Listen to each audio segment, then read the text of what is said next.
আসসালামু আলাইকুম, শুভ সন্ধ্যা। অনেক দিন পর বাবুল্যান্ডে চলে এসেছি। বাবুল্যান্ড হচ্ছে বাচ্চাদের আনন্দের একটি জায়গা। আসলে উত্তরার মধ্যে যারা থাকেন তাদের আসলে খোলামেলা জায়গা তেমন পাওয়া যায় না। বাবুল্যান্ডটা হওয়ার পর বাচ্চাদের জন্য একটি খোলা জায়গা হয়েছে, যেখানে যারা ওরা মন মতো খেলাধুলা করতে পারবে, এমন একটি জায়গা। এখানে আমি একা আসিনি, এখানে আমার বড় বোন, বড় বোনের বেবিরা এসেছে এবং আমি আমার ২ ছেলেকে নিয়ে এসেছি। মাশাআল্লাহ, ওরা বাবুল্যান্ড শুনলেই এতটা খুশি হয়, মনে হয় যে দুনিয়ার সবচাইতে খুশি এখানে বিরাজ করে ওদের, এবং এনে ছেড়ে দিলেই নিশ্চিন্তে আমরা কিছুক্ষণ বসে রেস্ট নিতে পারি। আমাদের সবচাইতে ছোট, আমাদের বংশের সবচাইতে ছোট যে বেবিটা ইনায়া, ও এইখানে আসা অলওয়েজ হাসি থাকে, অলওয়েজ হাসতে থাকে। বাবুল্যান্ডটা কি সেটা এখন নিজেই বুঝে গেছে। বড়রা তো বুঝেই, তার সাথে সাথে ২ বছরের বেবিটাও এত বোঝে যে বাবুল্যান্ডই হচ্ছে আনন্দের একটি প্লেস। মাশাআল্লাহ, শুকরিয়া, আলহামদুলিল্লাহ। আমাদের ৩ ছেলে একসাথে খেলা করছে, ৩টা ভাই আমাদের বংশে। ওরা হচ্ছে এখানে এসে যেভাবে ইচ্ছে সেভাবে দৌড়াতে পারে, এখানে বাধা দেওয়ার কেউ নেই। এখানে জাম্পিং করতে করতে আয়ান একটু অসুস্থ হয়ে পড়েছিল। ও জাম্পিংটা করছিল, ওর বুকে বলে ব্যথা হচ্ছিল। কিছুদিন এই ব্যথাটা থেকে গিয়েছিল। আমি আর কখনো বাবুল্যান্ডে গেলে আয়ানকে এই জায়গাটায় জাম্পিং করতে দিব না, কারণ ব্যথাটা বেশ কিছুদিন ছিল। ওদের শৈশবটা এইভাবে বন্দিভাবেই কাটবে। যতই বাবুল্যান্ড বলেন না কেন, এটা একটি ৪ দেয়ালের মধ্যে আটকানোই একটি জায়গা। বাট আমাদের শৈশবের কথা চিন্তা করলে আসলেই পেছনে ফিরে যেতে ইচ্ছে করে।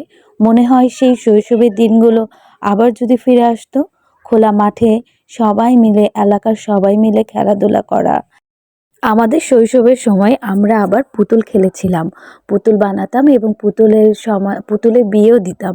এমন হতো যে আমরা পুতুল বিয়ের সময় আমাদের বাবা মারা কিছু খাবারের টাকা দিত এবং কিছু খাবারও রান্না করে দিত। তখন পুতুল বিয়েতে মানুষের বিয়ে যেমন হয়, বর পক্ষ আসে ওদেরকে খাওয়ায়, কনে পক্ষ আসে ওদের খাওয়ায়, ঠিক আমরা ওভাবে পুতুল বিয়ে দিতাম। বিশেষ করে বড় যেখানেই যাচ্ছে, ৩ ভাই একসাথে যাচ্ছে, একসাথে খেলছে, ওরা জায়গাটা দখল করে রাখছে। বাকিরা চাইলেও ৩টা সিট হওয়ার পর যদি জায়গা থাকে তাহলে কেউ বসতে পারে। ওদের আনন্দ দেখে বাকি বাচ্চারাও ওদের দিকে তাকিয়ে তাকিয়ে দেখছিল। এই যে আবার চলে আসছে ওরা বলের এখানে, এই বলে ওরা হচ্ছে কি করবে না করবে, অলওয়েজ ব্যস্ত থাকে। এখানে আসলে ব্যস্ততা এত বেশি যে মা কোথায়, বোন কোথায়, কোনো খোঁজ খবর থাকে না। আসলেই এটা আমাদের সময় ছিল না, বাট ওদের সময় এটা হওয়াতে অনেক ভালো হয়েছে, বাচ্চারা অ্যাক্টিভিটি করতে পারে। তবে আমার কাছে বলের এই জায়গাটা ভালো লাগে, ওই যে আমাদের ছোট ছেলে যে বলটা ভিতরে দিচ্ছে এবং সব উপরে যে ওঠে, যখন ওটা খুলে বলটা তার গায়ের উপরেই পড়ে, এটা আমার নিজের কাছেও খুব ভালো লাগে দেখতে। আসলে এটা মনে হচ্ছে বাচ্চাদের কাছেও ভালো লাগবে, যার কারণে ছোট ছেলেটা অলওয়েজ ওখানে যেয়ে এই কাজটা করে। এখন ছোট ছেলের সাথে দাদাভাইও শুরু করেছে। এইটা হচ্ছে আরেক ধরনের খেলা। এটা ফার্স্ট অফ অল আয়ান খেলতেই পারতো না। আয়ান অলওয়েজ ওঠার চেষ্টা করতো আর পড়ে যেত, ওঠার চেষ্টা করতো আর পড়ে যেত। ওদেরই একটা মেয়ে তখন এখানে এসে আয়ানকে বসানোর সিস্টেমটা শিখিয়ে দিয়েছে, যে এখন যেভাবে ও বসেছে সেইভাবেই শেখানোর পর থেকে ওইভাবে বসে খেলাটা করতে পারে। এটা ডিজাইনটা আমার কাছে ইউনিক লাগে, খুবই ভালো লাগে।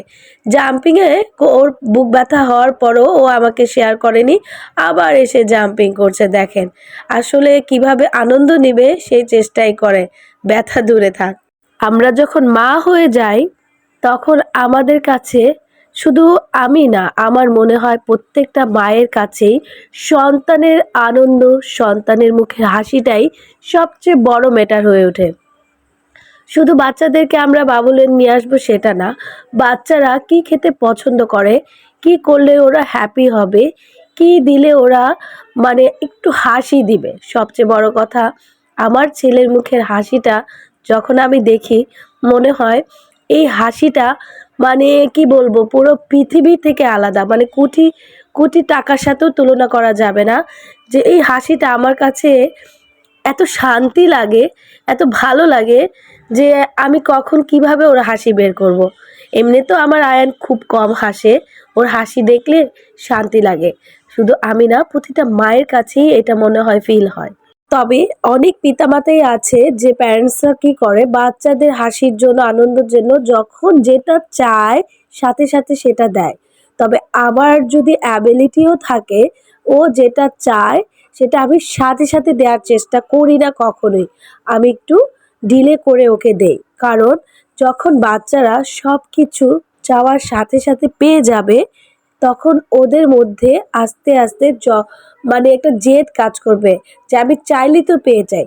হঠাৎ কখনো যদি আপনার অ্যাবিলিটি না থাকে বা কোনো কারণে আপনি বাচ্চার চাওয়ার সাথে সাথে পূরণ করতে পারলেন না, তখন ও জেদ করবে, রাগ দেখাবে এবং ওর মানে মেজাজটা অন্যরকম হয়ে যাবে। তাই আমার মতে সাথে সাথে কোনো কিছু দেওয়া ঠিক না। হ্যাঁ, ২-১টা চাইলে দিবেন পরিস্থিতি অনুযায়ী, বাট ও যেন জেদি না হয়ে যায় এইরকমভাবে অফুরন্তভাবে চাওয়ার সাথে সাথে জিনিসপত্র দিবেন না। এটা যারা করে থাকেন আমার মনে হয় না করাটাই উত্তম। আমিও এটা চেষ্টা করি। ধরেন ও বাবুল্যান্ডে যেতে চাইলো, আমি সাথে সাথে না, ঠিক মানে ধরেন ১ সপ্তাহ পর বা ৫ দিন পর ওকে নিয়ে আসি।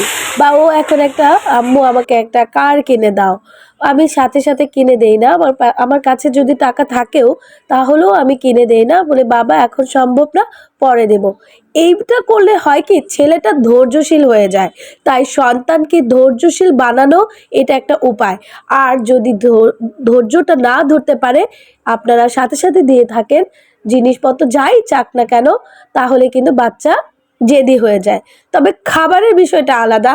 খাবার যদি কোনো কিছু খেতে চায়, সেই জিনিসটা আমি মানে সাথে সাথে করে দেওয়ার চেষ্টা করি। এতে বাচ্চা ভালোবাসতে শেখে যে মা, আমি একটা জিনিস খেতে চেয়েছি, আমার মা আমাকে সাথে সাথে করে দিয়েছে। মার কোনো আলসামি নেই, এতে অলসতা ও ওর মধ্যে বিরাজ করবে না। এই বিষয়টা আলাদা, খাবারের বিষয়টা আলাদা। এখন আমার আয়নের বয়স ৭ বছর চলে। মানে এইভাবে ওকে আমি মানুষ করতে করতে হঠাৎ একদিন আমায় এসে বলে, মা, আমি একটা জিনিস খেয়াল করে দেখেছি, তোমার কাছে আমি যখন যেটা চাই তুমি আমাকে মাঝে মধ্যে কিনে দাও, মাঝে মধ্যে কিনে দাও না, কিন্তু এই পর্যন্ত আমি তোমার কাছে যা চেয়েছি আমি তোমার কাছ থেকে পেয়েছি। তুমি দেরি হলো মনে রাখো, আমাকে ঠিকই কিনে দাও। পরে আমাকে জড়িয়ে ধরে বলে, আমার লক্ষ্মী মা, আমি তোমাকে অনেক ভালোবাসি। এই যে বাচ্চার ধৈর্য সৃষ্টি হয়েছে, বাচ্চা মাকে বুঝতে পেরেছে এবং বাচ্চা পরিস্থিতিকে সামলাচ্ছে যে আমার ওই জিনিসটা লাগবেই, কিন্তু সেখানে নিজেকে কন্ট্রোল করে ঠিক নিয়ে এসেছে।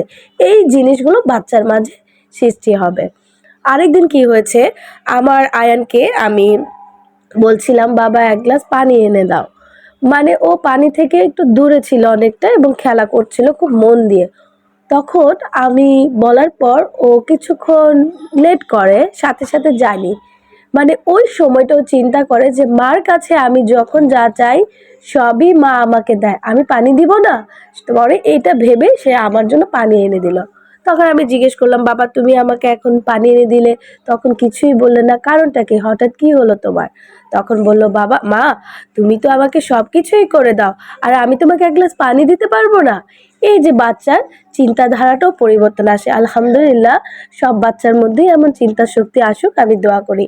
এই যে এখন চলে আসলো, ওরা মানে অনেকক্ষণ ধরে আর্ট প্রতিযোগিতা করছিল, মানে কালার করছিল সবাই মিলে। এখন আমি ওদের খুঁজছিলাম কোথায় আছে আমার বাবারা। খুঁজতে খুঁজতে দেখি আমাদের ছোট মেয়ে ইনায়া কি সুন্দর করে মাশাআল্লাহ খেলছে, অনেক সুন্দর করে খেলছে আর হাসছে।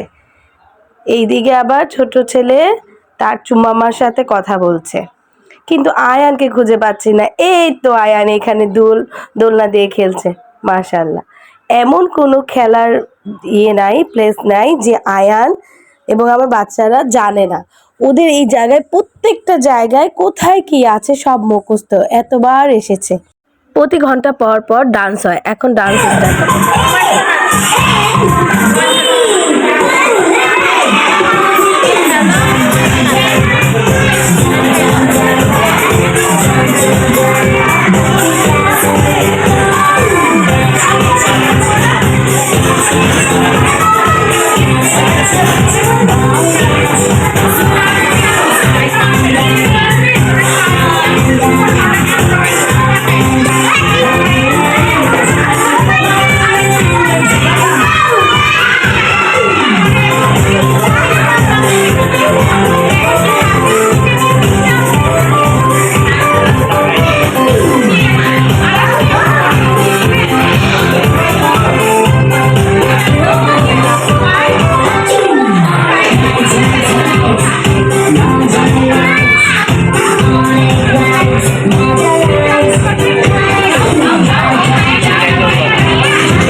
ওরা ডান্স করে আবার চলে আসলো বলের এখানে।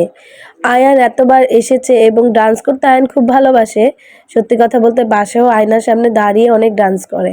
তো আমি অনেকক্ষণ টায়ার্ড লাগছিল, পরে বসে পড়লাম। বসে পড়ে জায়গাটা দেখছিলাম। আসলে এখানে ডেকোরেশনটা অনেক সুন্দর।